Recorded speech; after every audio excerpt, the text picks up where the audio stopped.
ಸ್ನೇಹಿತರೆ ನಮಸ್ಕಾರ, ನಾನು ರವೀಂದ್ರ ಜೋಶಿ. ಬೆಳಗಿನ ಸಂಚಿಕೆಯಲ್ಲಿ ಉತ್ತರ ಪ್ರದೇಶದ ವಿಧಾನಸಭಾ ಚುನಾವಣೆ ಬಗ್ಗೆ ಮಾತಾಡಿದ್ದೆ. ಈಗ ಪಂಜಾಬದ ಕುರಿತು ಒಂದಷ್ಟು ಮಾಹಿತಿಗಳನ್ನು ಕೊಡ್ತೀನಿ.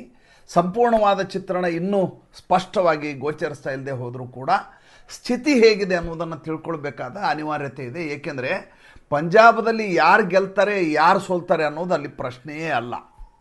ಪಂಜಾಬದ ಸ್ಥಿತಿ ಎಷ್ಟು ದುಸ್ಥಿತಿಯಲ್ಲಿದೆ ಅಂದರೆ ಪ್ರತಿ 21 ನಿಮಿಷಕ್ಕೆ ಒಂದು ಕ್ಯಾನ್ಸರ್ನಿಂದ ಸಾವಾಗ್ತಾ ಇದೆ. ಅತಿ ಹೆಚ್ಚು ಡ್ರಗ್ ಸೇವನೆ ಮಾಡುವವರ ಸಮಸ್ಯೆ ಇದೆ.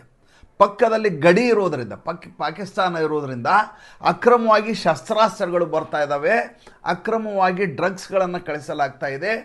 ಪಂಜಾಬನ್ನು ಹಾಳುಗೆಡುವ ಮೂಲಕ ಭಾರತವನ್ನು ಅಭದ್ರಗೊಳಿಸುವಂಥ ನಿರಂತರ ಪ್ರಯತ್ನ ನಡೀತಾ ಇದೆ. ಅದಕ್ಕಾಗಿ ಅಲ್ಲಿಯ ಸರ್ಕಾರ ಕೂಡ ಯಾವುದೇ ರೀತಿಯ ಕ್ರಮವನ್ನು ಕೈಗೊಳ್ತಾ ಇಲ್ಲ. ಅದು ಈಗಿರುವಂಥ ಅತಿ ಹೀನಾತಿಹೀನ ಸ್ಥಿತಿ. ನಿಮಗೆ ಗೊತ್ತು, ಅಲ್ಲಿ ಆಮ್ ಆದ್ಮಿ ಪಾರ್ಟಿಯ ಸರ್ಕಾರ ಇದೆ. ಆ ಸರ್ಕಾರ ಬಂದ ದಿವಸದಿಂದ ಇಲ್ಲಿಯವರೆಗೂ ಅಲ್ಲಿ ಏನನ್ನ ಕೆಲಸ ಮಾಡಿದೆ ಅಂತ ಯಾರಿಗೂ ಗೊತ್ತಿಲ್ಲ. ದೇಶದ ಇತರ ಜನರಿಗೆ ಬಿಡ್ರಿ, ಪಂಜಾಬದಲ್ಲಿ ಇವರ ಅಧಿಕಾರ ಬಂದ ದಿವಸದಿಂದ ಶುರುವಾದಂಥ ಅರಾಜಕತೆ ಇನ್ನೂ ಕೂಡ ಮುಂದುವರೆದಿದೆ. ಈ ಬಾರಿಯ ಚುನಾವಣೆಯ ಸಂದರ್ಭದಲ್ಲಿ ಅವರು ಶೂನ್ಯ ಸಂಪಾದನೆ ಮಾಡಿದರೂ ಕೂಡ ಅಚ್ಚರಿ ಇಲ್ಲ. ಆದರೆ ದುರಂತ ಏನಂದರೆ, ವಿರೋಧಾಭಾಸ ವಿಪರ್ಯಾಸ ಏನು ಅಂದರೆ, ಅವರ ಎದುರುಗಡೆ ಕ್ಯಾಂಡಿಡೇಟ್ಗಳೇ ಇಲ್ಲ. ಆದರೆ ಅವರ ಎದುರುಗಡೆ ಪಕ್ಷಗಳೇ ಇಲ್ಲ. ಅವ್ರನ್ನ ಸೋಲಿಸಲಿಕ್ಕೆ ಬೇಕಾದಂಥ ಮತ್ತು ಬೇರೆ ಪೃಷ್ಠಭೂಮಿಯನ್ನು ತಯಾರು ಮಾಡಲಿಕ್ಕೆ ಬೇಕಾದಂಥ ಸಂಘಟನೆಗಳ ಭಾಳ ತೀವ್ರವಾದ ಕೊರತೆ ಇದೆ. ನಾನು ನಿಮ್ಗೆ ಹೇಳಿದೆ, ಪ್ರತಿ 21 ನಿಮಿಷಕ್ಕೊಂದು ಅಲ್ಲಿ ಸಾವಾಗ್ತಾ ಇದೆ ಕ್ಯಾನ್ಸರ್ನಿಂದ. ಪಂಜಾಬ್ದಲ್ಲಿ ಕ್ಯಾನ್ಸರ್ನಿಂದ 21 ನಿಮಿಷಕ್ಕೊಂದು ಸಾವು ಅಂದರೆ ಯಾವ ರೀತಿಯದಾದಂಥ ಸ್ಥಿತಿ ಅಲ್ಲಿ ನಿರ್ಮಾಣ ಆಗಿರ್ಬೋದು ಆಲೋಚನೆ ಮಾಡಿ. ಪ್ರತಿ 3 ಮನೆಗಳಿಗೊಬ್ಬ ಡ್ರಗ್ ಸೇವನೆ ಮಾಡುವ ವ್ಯಕ್ತಿ ಸಿಗ್ತಾನೆ ನಿಮಗೆ. ಹುಡುಗ, ಹುಡುಗಿ, ವಯಸ್ಸಾದವರು, ಮಧ್ಯವಯಸ್ಕರು ಎಲ್ಲರೂ ಕೂಡ ಕಂಡಲ್ಲಿ ಇಂಜೆಕ್ಷನ್ಗಳನ್ನು ಹಾಕ್ಕೊಳ್ಳಾಗತ್ತೆ. ರಸ್ತೆಯ ಮೇಲೆ ತೂರಾಡಿಕೊಂಡು ಓಡಾಡುವಂಥ ಜಾಗ ಕಂಡಲ್ಲಿ ಕಾಣಿಸ್ತಾರೆ. ಯಾವ ಫಲವತ್ತಾದ ಪಂಜಾಬನ್ನು ನಾವು ನೋಡಿದ್ದವೋ ಅಂಥ ಪಂಜಾಬಿನಲ್ಲಿ ಇಂಥ ಹೀನ ಸ್ಥಿತಿ ಬಂದಿದೆ. ಹಾಗಾದರೆ ರಾಜಕೀಯ ಸ್ಥಿತಿ ಹೇಗಿದೆ ನೋಡಿ. ಅಲ್ಲಿರೋದು ಪ್ರಮುಖವಾಗಿ 4 ಪಕ್ಷಗಳು. ಒಂದು ಆಮ್ ಆದ್ಮಿ ಪಾರ್ಟಿ ಈಗ ಅಧಿಕಾರದಲ್ಲಿದೆ. ಎರಡನೇದ್ದು ಅಲ್ಲಿ ವಿಪಕ್ಷ ಸ್ಥಾನದಲ್ಲಿರುವಂಥ ಕಾಂಗ್ರೆಸ್ಸು. 3ನೇ ಸ್ಥಾನದಲ್ಲಿ ಭಾರತೀಯ ಜನತಾ ಪಾರ್ಟಿ. ತದನಂತರ ನಿತ್ರಾಣ ಆಗಿರುವಂಥ ಅಕಾಲಿದಳ. ಈ 4 ಪಕ್ಷಗಳು. ಇತ್ತೀಚೆಗೆ ಈ ಅಕಾಲಿದಳದ ಸುಖಬೀರ್ ಬಾದಲ್ ನಮ್ಮ ಸಂಸತ್ ಅಧಿವೇಶನ ನಡೆಯುವ ಸಂದರ್ಭದಲ್ಲಿ 3 ಸಲ ದಿಲ್ಲಿಗೆ ಬಂದು ಹೋದರು. ಅವರ ಪತ್ನಿ ಹರ್ಸಿಮ್ರತ್ ಕೌರ್ ಬಾದಲ್ ಅಂತ ಆಕೆ ಹೆಸರು. ಆಕೆ ನಿನ್ನೆ ಒಂದು ಹೇಳಿಕೆ ಕೊಟ್ಟಿದ್ದಾರೆ, ನಾವು ಭಾರತೀಯ ಜನತಾ ಪಾರ್ಟಿ ಜೊತೆ ಮಾತುಕತೆಯನ್ನು ನಡೆಸ್ತಾ ಇದ್ದೀವಿ. ಈ ಬಾರಿ ಮೈತ್ರಿಯ ಮೂಲಕ ನಾವು ಚುನಾವಣೆಯನ್ನು ಎದುರಿಸ್ತೀವಿ. 2 ದಿವಸಗಳ ಹಿಂದೆ ನಮ್ಮ ರಾಷ್ಟ್ರೀಯ ಕಾರ್ಯದರ್ಶಿ ಆದಂಥ BL ಸಂತೋಷ್ ಅವರು ಪಂಜಾಬ್ಗೆ ಹೋಗಿದ್ದರು. ಅಲ್ಲಿ ಭಾಳ ಮುಖ್ಯವಾದಂಥ ಬೆಳವಣಿಗೆ ಏನಾಗಿದೆ ಅಂತಂದರೆ, ಮೊದಲನೇದಾಗಿ ಅಲ್ಲಿ ಸತೀಶ್ ಪೂನಿಯಾ ಅನ್ನುವಂಥ ಪ್ರಭಾರಿಯನ್ನು ಹಾಕಿದ್ದಾರೆ. ಈತ ಜಟ್ ಸಿಖ್ ವ್ಯಕ್ತಿ, ಜೊತೆಗೆ ರಾಜಸ್ಥಾನ ಪಂಜಾಬದ ರಾಜಕೀಯವನ್ನು ತುಂಬ ಚೆನ್ನಾಗಿ ಬಲ್ಲಂಥ ವ್ಯಕ್ತಿ, ಜೊತೆಗೆ ನರೇಂದ್ರ ಮೋದಿ ಅವರ ಅತ್ಯಂತ ನಂಬಿಕಸ್ಥ ವ್ಯಕ್ತಿಯಾದಂಥ ಗುಜರಾತ್ ಚುನಾವಣೆಯಲ್ಲಿ ಇನ್ನಿಲ್ಲದ ಹಾಗೆ ಗೆಲುವನ್ನು ತಂದುಕೊಟ್ಟಂಥ CR ಪಾಟೀಲರನ್ನು ಪಂಜಾಬ್ಗೆ ನೇಮಕಾತಿ ಮಾಡಲಾಗಿದೆ ಪ್ರಭಾರಿಯನ್ನಾಗಿ. ಸಂಘಟನೆಯ ಮೂಲಕ ಸತೀಶ್ ಪೂನಿಯಾ ಪ್ರಭಾರಿಯಾಗಿರ್ತಾರೆ. CR ಪಾಟೀಲ್ ಇಡೀ ಚುನಾವಣೆ ಅಬ್ಸರ್ವರ್ ಆಗಿ ಕೆಲಸ ಮಾಡ್ತಾರೆ.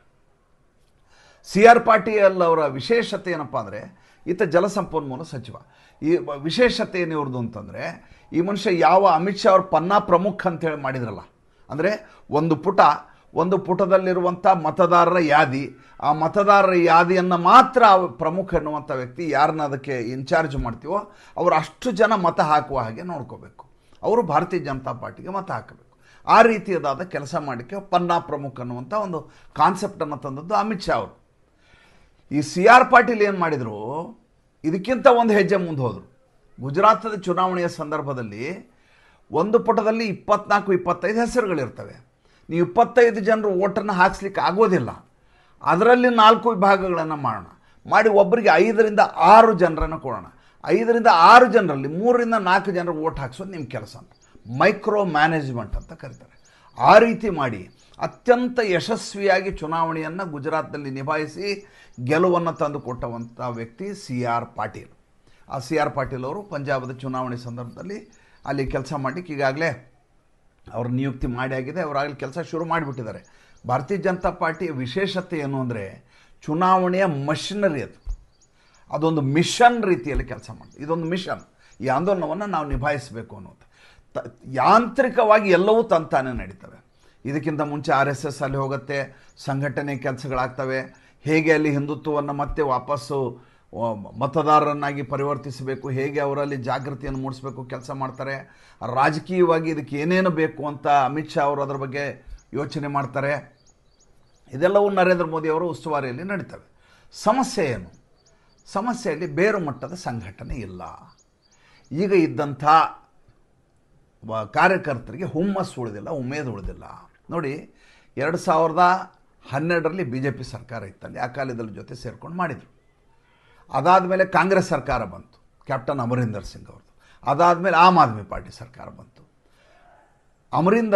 ಪಂಜಾಬದ ಒಂದು ಮನಸ್ಥಿತಿಯನ್ನು ಅರ್ಥ ಮಾಡ್ಕೋಬೇಕು ನಾವೇನಪ್ಪ ಅಂದರೆ, ಅವರಿಗೆ ಸರ್ದಾರ್ಜಿಗಳು ಸಿಖ್ಖರನ್ನು ಬಿಟ್ಟರೆ ಬೇರೆ ಯಾರನ್ನೋ ತಂದು ಮುಖ್ಯಮಂತ್ರಿಯಾಗಿ ಕೂಡಿಸ್ಲಿಕ್ಕೆ ಅಲ್ಲಿಯ ಜನ ರೆಡಿ ಇಲ್ಲ. ಅವ್ರಿಗೆ ಹಿಂದುತ್ವದ ಪರಿಕಲ್ಪನೆಯೇ ಅರ್ಥ ಆಗೋದಿಲ್ಲ ಅವರಿಗೆ. ಅವರು ನೋಡಿ, ಈ ದೇಶಕ್ಕೆ ಅತಿ ದೊಡ್ಡದಾದಂಥ ಕೊಡುಗೆ ಕೊಟ್ಟಂಥ ಸಮುದಾಯ ಯಾವುದಾದ್ರೂ ಇದೆ ಸಿಖ್ ಸಮುದಾಯ. ಅದ್ರ ಬಗ್ಗೆ ಅನುಮಾನವನ್ನೇ ಇಟ್ಕೋಬೇಕಾಗಿಲ್ಲ ನೀವು. ಆದರೆ ರಾಷ್ಟ್ರೀಯತೆಯ ಪ್ರಶ್ನೆ ಬಂದ ಸಂದರ್ಭದಲ್ಲಿ ಇವರು ರಾಜಕೀಯವಾಗಿ ರಾಷ್ಟ್ರೀಯ ಪಕ್ಷದ ಜೊತೆಗೆ ನಿಲ್ಲಕ್ಕೆ ಹಿಂದೆ ಮುಂದೆ ಹಾಕ್ತಾರೆ, ಅದರಲ್ಲೂ ಹಿಂದುತ್ವದ ಪಕ್ಷದ ಪರವಾಗಿ ನಿಲ್ಲಕ್ಕೆ.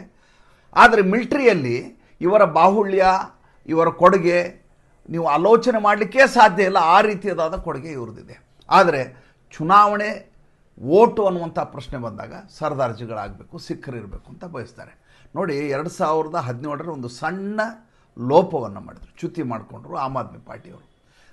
ಆ ಸಂದರ್ಭದಲ್ಲಿ ಆಮ್ ಆದ್ಮಿ ಪಾರ್ಟಿ ಗೆಲುವಿನ ಹಂತದಲ್ಲಿತ್ತು. ದಿಲ್ಲಿಗೆ ಮತ್ತು ಪಂಜಾಬ್ಗೆ ಭಾಳ ಅವಿನಾಭಾವ ಸಂಬಂಧ ಇದೆ. ದಿಲ್ಲಿಯಲ್ಲಿ ಯಾವ ಸರ್ಕಾರ ಇದೆಯೋ ಅದರ ನೆರಳು ಪಂಜಾಬಿನ ಮೇಲೆ ಬೀಳುವಂಥ ಭೌಗೋಳಿಕವಾದ ಒಂದು ಕನೆಕ್ಟಿವಿಟಿ ಇದೆ, ಬಂಧ ಇದೆ, ಅಲ್ಲಿಗೆ ಸೇತು ಇದೆ. 2017ರಲ್ಲಿ ಏನಾಯಿತು, ಆಮ್ ಆದ್ಮಿ ಪಾರ್ಟಿಯ ಒಬ್ಬ ಅವಿವೇಕಿ ಯಾರೋ ಒಬ್ಬ ಉಪದ್ವ್ಯಾಪ ಮಾಡಿದ, ಅದಕ್ಕೆ ಪ್ರಸಂಗತನ ಮಾಡಿದ್ದು ಒಳ್ಳೆಯದೇ ಆಯಿತು. ಅವತ್ತೇ ಪಂಜಾಬ್ ಹಾಳಾಗಿ ಹೋಗ್ತಿತ್ತು ಈ ಆಮ್ ಆದ್ಮಿ ಪಾರ್ಟಿ ಕೈಯಲ್ಲಿ, ಅದು ಬೇರೆ ವಿಚಾರ. ಆದರೆ ರಾಜಕೀಯವಾಗಿ ತಪ್ಪು ನಡೆಗಳು ಹೇಗಾಗ್ತವೆ ಅಂತ ನಾನು ನಿಮಗೆ ಹೇಳ್ತೀನಿ. ಇದ್ದಕ್ಕಿದ್ದ ಹಾಗೆ ಒಂದು ಸ್ಟೇಟ್ಮೆಂಟನ್ನು ಕೊಡಲಾಯಿತು. ಏನಂತ, ಆಮ್ ಆದ್ಮಿ ಪಾರ್ಟಿ ಏನಾದರೂ ಗೆದ್ದದ್ದೇ ಆದರೆ ಪಂಜಾಬ್ದಲ್ಲಿ ಅರವಿಂದ್ ಕೇಜ್ರಿವಾಲ್ ಅವರು ಪಂಜಾಬದ ಮುಖ್ಯಮಂತ್ರಿ ಆಗ್ತಾರೆ. ನೋಡಿ, ಅರವಿಂದ್ ಕೇಜ್ರಿವಾಲ್ಗಿದ್ದಂಥ ಅತಿ ದೊಡ್ಡದಾದ ಆಸೆ ಯಾವುದು ಗೊತ್ತೆ, ಹೆಬ್ಬಯಕೆ ಅವರ ಜೀವನದ ಏನು ಅಂದರೆ, ಅವರ ಕೈಯಲ್ಲಿ ಲಾ ಆ್ಯಂಡ್ ಆರ್ಡರ್ ಇರಬೇಕು, ಪೊಲೀಸರು ಇರಬೇಕು, ಆಟ ಆಡಿಸ್ಬೇಕು ಎಲ್ಲರನ್ನು. ಪೊಲೀಸರೇ ಇರಲಾರ್ದ ಮುಖ್ಯಮಂತ್ರಿ ಅದ್ಯಾವ ಮುಖ್ಯಮಂತ್ರಿ ಅಂತ ಆತನ ನಿಲುವು. ಹಾಗೆ ಪಂಜಾಬದಲ್ಲಿ ಗೆದ್ದು ಬಿಟ್ಟರೆ ತನ್ನ ಕೈಯಲ್ಲಿ ಇಡೀ ಪೊಲೀಸ್ ಡಿಪಾರ್ಟ್ಮೆಂಟ್ ಇರುತ್ತೆ, ಗೃಹ ಇಲಾಖೆ ಇರುತ್ತೆ, ನಾವು ಏನು ಬೇಕಾದ್ರೂ ಆಟ ಆಡ್ಬೋದು ಅನ್ನೋ ಲೆಕ್ಕಾಚಾರ ಇತ್ತು. ಯಾವಾಗ ಈ ರೀತಿ ಹೇಳಿಕೆ ಬಂತೋ ಧಡಾರಂತ ಅಲ್ಲಿ ಜನ ಆಮ್ ಆದ್ಮಿ ಪಾರ್ಟಿಯನ್ನು ಕೈಬಿಟ್ಬಿಟ್ರು. ಕಾಂಗ್ರೆಸ್ ಅಧಿಕಾರಕ್ಕೆ ಬಂತು, ಕ್ಯಾಪ್ಟನ್ ಅಮರಿಂದರ್ ಸಿಂಗ್ ಮುಖ್ಯಮಂತ್ರಿ ಆಗಿಬಿಟ್ರು. ಅದಾದ ಮೇಲೆ ಚೇತರಿಸ್ಕೊಂಡು ಬಿಟ್ಟರು 2022ರಲ್ಲಿ. ಮತ್ತೆ ಇನ್ನಿಲ್ಲದ ಹಾಗೆ ಆಮಿಷಗಳನ್ನು ಮಾಡಿದರು, ಭೇಟಿ ಭಾಗ್ಯಗಳನ್ನು ಹೊಂದಿದ್ರು. ಅಲ್ಲಿ ತಂದು ಭಗವಂತ್ ಸಿಂಗ್ ಮಾನ್ನನ್ನು ನಿಲ್ಲಿಸ್ಬಿಟ್ರು. ಭಗವಂತ್ ಸಿಂಗ್ ಮಾನ್ ಕುಡುಕ, ಇಡೀ ದಿವಸ ಕುಡಿತಾನೆ, ಲಾಫ್ಟರ್ ಚಾಲೆಂಜ್ ಮಾಡಲಿಕ್ಕೆ ಲಾಯಕ್ಕಾದ ಮನುಷ್ಯ. ಆತನಿಗೂ ಆಡಳಿತಕ್ಕೂ ಸಂಬಂಧವೇ ಇಲ್ಲ. ಆದರೆ ಒಬ್ಬ ತಲೆ ಮೇಲೆ ಪಟಕ ಹಾಕ್ಕೊಂಡಂಥ, ಪೇಟ ಇಟ್ಕೊಂಡಂಥ ಒಬ್ಬ ಸಿಖ್ನನ್ನು ತಂದು ಅಲ್ಲಿ ಕೂಡಿಸ್ಲಾಯಿತು, ಯಶಸ್ವಿ ಆಗ್ಬಿಡ್ತು. ಈಗ ಸಮಸ್ಯೆ ಬಂದಿರೋದು ಅದೇ.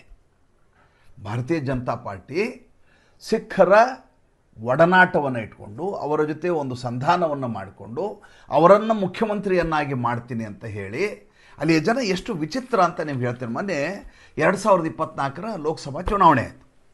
ಇಬ್ಬರು ಅಭ್ಯರ್ಥಿಗಳು ನನಗೆ ಭಯವನ್ನು ಉಂಟು ಮಾಡಿಬಿಟ್ರು. ಏನಪ್ಪ ಇದು ರಾಜಕೀಯ ಹೀಗಾಗಿ ಹೋಯ್ತಲ್ಲ ಅಂತ ದಿಗ್ಭ್ರಮೆಗೊಂಡಂಥ ಇಬ್ಬರು ಅಭ್ಯರ್ಥಿಗಳು.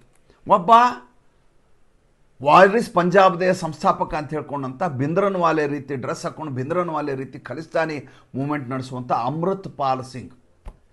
ಪೊಲೀಸ್ ಸ್ಟೇಷನ್ನಲ್ಲಿ ಹೋಗಿ ತಲವಾರ್ ತೆಗೆದುಕೊಂಡು ಹೋಗಿ ಅಟ್ಟಿಸ್ಕೊಂಡು ಹೋಗಿ ತನ್ನ ಸಹಚರರನ್ನು ಬಿಡಿಸ್ಕೊಂಡು ಬಂದಂಥ ಮನುಷ್ಯ ಆಯಿತಾ ಅಮೃತ್ ಪಾಲ್ ಸಿಂಗು. ಆತನನ್ನು ಆತ ತಪ್ಪಿಸ್ಕೊಂಡು ಪರಾರಿಯಾಗಿದ್ದ.